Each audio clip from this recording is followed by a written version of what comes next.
तो दोस्तों, जैसा कि आप सब जानते हैं कि MX प्लेयर पर mythological based web series Ramyug release हो चुकी है, जिसे वैसे तो हम रामायण के नाम से जानते हैं, लेकिन MX प्लेयर वालों ने इस शो का नाम रामयोग रखा है, जिसे डायरेक्ट किया है कुणाल कोहली ने, जिन्होंने इसके पहले ठीक ठाक फिल्में ही बनाई हैं। और इसमें लीड रोल में दिगांत पंचले, अक्षय डोगरा, ऐश्वर्या ओझा, कबीर दुहान सिंह और विवान भतेना हैं। तो आखिर क्या है इस वेब सीरीज़ में खास, जिसके लिए आपको ये शो देखना चाहिए भी या नहीं, जानने के लिए इस वीडियो को एंड तक ज़रूर देखिएगा। तो दोस्तों, मैं हूं आपके साथ अखिलेश वर्मा और आप सब देख रहे हैं मेरा YouTube चैनल मेंटर वर्मा। तो चलिए दोस्तों, बिना टाइम वेस्ट किए शुरू करते हैं।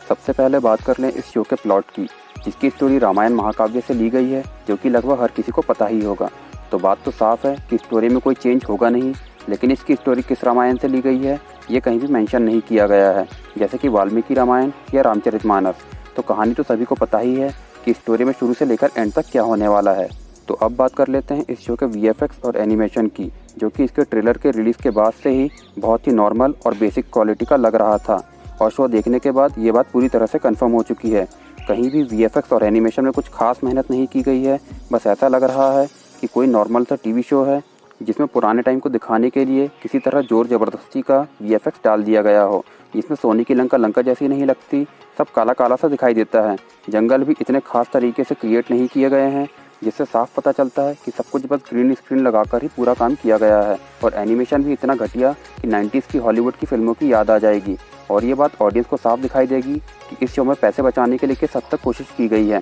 क्योंकि अगर कोई और शो होता तो भी कोई बात थी, लेकिन जब बात रामायण के सेट क्रिएट करने की हो तो उसकी इमेज पहले से ही लोगों के माइंड में आ जाती है, क्योंकि 90s के टाइम में भी कम टेक्नोलॉजी के होते हुए भी रामानंद सागर जी ने बहुत ही बढ़िया तरीके से किया था। बात कर ले कैरेक्टर्स की कॉस्ट्यूम और लुक्स की, तो इसमें इसके कॉस्ट्यूम डिज़ाइनर ने यह साबित कर दिया है कि उसे कुछ नहीं आता। अगर आप शो को ध्यान से देखें तो राम लक्ष्मण हनुमान जी किसी ने कहीं भी जनेऊ तक नहीं पहना है, और राम लक्ष्मण को मॉडर्न हेयर स्टाइल के साथ बियर्ड दे दी गई है, जो कि कैरेक्टर में बिल्कुल भी सूट नहीं करती है। और ये तो कम था, जो कि रावण के बाल खड़े करवा दिए, और हनुमान जी का लुक तो वानर वाला है ही नहीं। उनका कैरेक्टर कहीं से कहीं तक वानर वाला नहीं है, उल्टा उनका कैरेक्टर वानर कम वॉल्वरिन ज़्यादा दिख रहा है।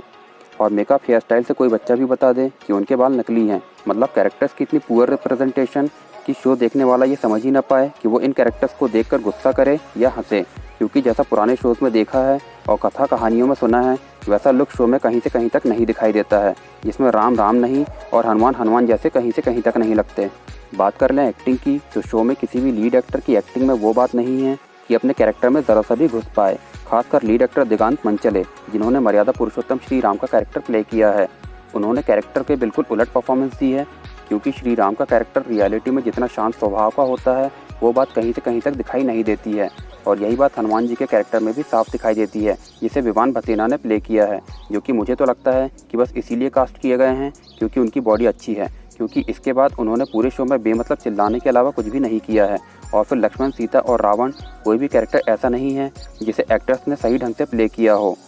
क्योंकि जब भी कोई अच्छा एक्टर किसी कैरेक्टर को प्ले करता है तो वो उस पर पूरा होमवर्क करता है कि उसे उस कैरेक्टर में कैसे घुसना है और कैसे उस कैरेक्टर में खुद को उतारना है। लेकिन यहाँ इसकी साफ कमी दिखाई देती है, जिसमें लगभग सारे लीड एक्टर्स फेल हुए हैं, क्योंकि कॉस्ट्यूम और लुक्स के चलते कैरेक्टर्स वैसे ही ऑडियंस को पसंद आना मुश्किल थे, लेकिन बची कुची कसर एक्टर्स की बिलो एवरेज एक्टिंग ने पूरी कर दी। इसके अलावा बाकी सपोर्टिंग एक्टर्स ने भी ठीक ठाक काम किया है, लेकिन जब शो की लीड कास्ट ही कुछ खास ना कर पाए तो सपोर्टिंग एक्टर्स का काम भी शो को नहीं बचा सकता है। और फिर ना चाहते हुए भी ऑडियंस को ऐसे शो को पुराने शो से कंपेयर करना पड़ता है, क्योंकि अरुण गोविल का राम के कैरेक्टर में एक डायलॉग ही इस शो पर भारी है, क्योंकि उस एक डायलॉग को उन्होंने कैरेक्टर में घुसकर बोला है, और उस टाइम के हिसाब से उस शो और आज के टाइम के हिसाब से इस शो में ज़मीन आसमान का फ़र्क दिखाई देता है। अब बात कर ले डायलॉग्स की, तो इस बात पर भी शो पूरी तरह से मार खाता है, क्योंकि आप किसी भी एक्टर्स का डायलॉग उठा लो, वो उसके कैरेक्टर के ठीक उल्टा ही मिलेगा। खास तौर पर लक्ष्मण का वो डायलॉग जिसमें वो बोलते हैं कि हम सिर्फ 2 हैं और रावण की सेना असंख्य, जो कि रियलिटी में पॉसिबल ही नहीं है,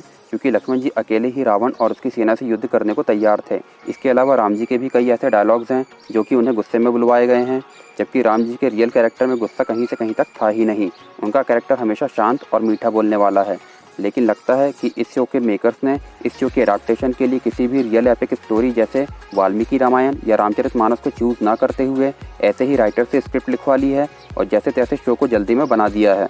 इसके अलावा विश्वामित्र ऋषि के कई इलॉजिकल डायलॉग्स, हनुमान जी का बात बात पर चिल्लाना, सीता का अशोक वाटिका वाला लुक और डायलॉग्स बहुत ही पुअर हैं, जिसमें वैदिक लैंग्वेज के कुछ वर्ड्स की भी साफ कमी दिखाई देती है।